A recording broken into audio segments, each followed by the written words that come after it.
ডাকসু নির্বাচনে যেটি আলোচনা হয়েছিল যে কিছুটা দ্বিধা এবং অনিশ্চয়তার মধ্যে ছিল ছাত্রদলের যে প্যানেল সেটি ভিপি পদে প্রার্থী কে হবেন সেটি সম্পর্কেও এক ধরনের ধোঁয়াশা ছিল। এমনকি ভোটের ২০ দিন আগে আমরা দেখলাম যে প্যানেল ঘোষণা করেছে ছাত্রদল এবং আপনি বলছিলেন যে যেখানে শিবির অনেক বেশি সংগঠিত ছিল এবং আমি জিজ্ঞেস করেছিলাম যে জাতীয় নির্বাচনেও কি একই অবস্থা হবে কিনা বিএনপির।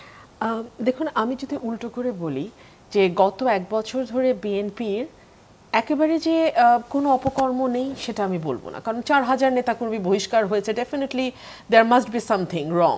কিন্তু যতটা প্রোপাগান্ডা হয়েছে এবং সাকসেসফুল প্রোপাগান্ডা হয়েছে সেটার কাউন্টার বিএনপি করতে পারে নাই। এক, দুই হলো আপনি যখন সামাজিক যোগাযোগ মাধ্যম খুলবেন আপনার কাছে মনে হবে পুরো সামাজিক যোগাযোগ মাধ্যমটাই জামাত, শিবির এবং এনসিপির একচ্ছত্র নিয়ন্ত্রণে আছে। সেই নিয়ন্ত্রণ থেকে কিছুটা নিয়ন্ত্রণ বিএনপি যে নেবে বা 50-50 হবে, 60-40 হবে, সেই নিয়ন্ত্রণটাও বিএনপি নিতে পারে নাই। তিন হচ্ছে জামাত, শিবির এবং এনসিপির বিরুদ্ধে বিরাট একটা অভিযোগের জায়গা হচ্ছে তারা আল বটর বাহিনী দিয়ে কাজ করে, বট বাহিনী দিয়ে তারা তাদের প্রোপাগান্ডাগুলো ডিসিমিনেট করে। সেই বট বাহিনী হোক আর রিয়েল বাহিনী হোক, সেটার বিরুদ্ধে যে একটা শক্ত অবস্থান নিয়ে দলের বিরুদ্ধে যে প্রোপাগান্ডাগুলো হচ্ছে, দলের মুখ যাদের মুখের দিকে তাকিয়ে মানুষ দলকে বিশেষভাবে চেনে, ফর এক্সাম্পল মির্জা ফখরুল ইসলাম আলমগীর আমাদের মহাসচিব কিংবা সালাউদ্দিন আহমেদ আমাদের স্ট্যান্ডিং কমিটির সদস্য, তাদেরকে সেভাবে ডিফেন্ড করা বা তাদের বিরুদ্ধে যে প্রোপাগান্ডাগুলো হচ্ছে, দলের বিরুদ্ধে যে প্রোপাগান্ডাগুলো হচ্ছে, সেগুলোকে সামাজিক যোগাযোগ মাধ্যমে শক্তভাবে প্রতিহত করা, ডিফেন্ড করা, মানে কাউন্টার ন্যারেটিভ তৈরি করা, এই জায়গাগুলোতে বিএনপি পিছিয়ে ছিল।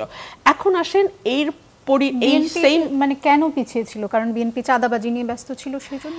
এটা এখন আপনারা বলতে পারেন, বিএনপির যারা সমালোচক আছেন তারা এভাবেও বলতে পারেন, কিন্তু আমার কাছে মনে হয় বিএনপি না ১৫ বছরের ট্রমা থেকে বের হয়ে একটা রিল্যাক্সড অবস্থায় গেছে। মানে একটা বছর হয়তো তারা মনে করেছে যে ঠিক আছে একটু দম নেই হয়তোবা, যদিও এটা না নিলেই ভালো হতো। আজকে ডাকসু এবং জাকসু নির্বাচন থেকে মনে হচ্ছে এটা না নিলেই ভালো হতো, কিন্তু বাস্তবতা হচ্ছে বিএনপি এই দমটা নিয়েছে। এক, দুই হলো জাতীয় নির্বাচন is completely different from university হল নির্বাচন।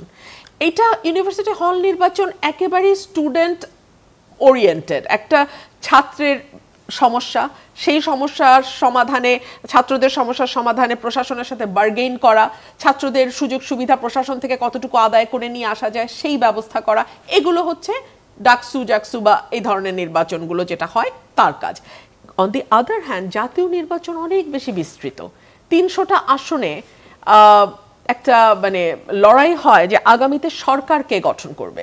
সো সেই জায়গাটাতে যদি আপনি দেখেন, সেখানে আমার মনে হয় না যে ডাকসুতে বা জাহাঙ্গীরনগরে বিএনপি যেই রিল্যাক্সড মোডে নির্বাচনকে নিয়েছে বা যতটা ঢিলে ঢালাভাবে তারা হয়তো প্রস্তুতি নিয়েছে, যেখানে জামাত তার 100% এফোর্ট দিয়েছে, বিএনপি হয়তো সেখানে 20% এফোর্ট দিয়েছে, এই জায়গাটা আমার মনে হয় না জাতীয় নির্বাচনে এরকম থাকবে। তবে অ্যান্টি ইনকামবেন্সি ভোট যেটা এনসিপিকেও সাফার করিয়েছে, মানে সবাই মনে করছে যে আজকে নির্বাচন হলে তো বিএনপি ক্ষমতায় যাবে। সো বিএনপি ক্ষমতায় আছে ধরে নিয়ে স্টুডেন্টদের মধ্যে হয়তো একটা অ্যান্টি ইনকামবেন্সি সাইকোলজি কাজ করেছে যে আমরা ক্ষমতায় যারা আছে তাদের বিরুদ্ধে ভোট দেব, আমরা যারা বিরোধী দলে থাকবে তাদের পক্ষে ভোট দেব। হতে পারে, যেহেতু নানান রকম বিশ্লেষণ এই নির্বাচনকে ঘিরে হচ্ছে, সো আমার মনে হয় এই সকল কিছুরই একটু একটু একটু একটু করে এফেক্ট আছে। সামনে আরো দুটো নির্বাচন আছে, সো ওই দুটো নির্বাচনে দেখা যাক কি হয়।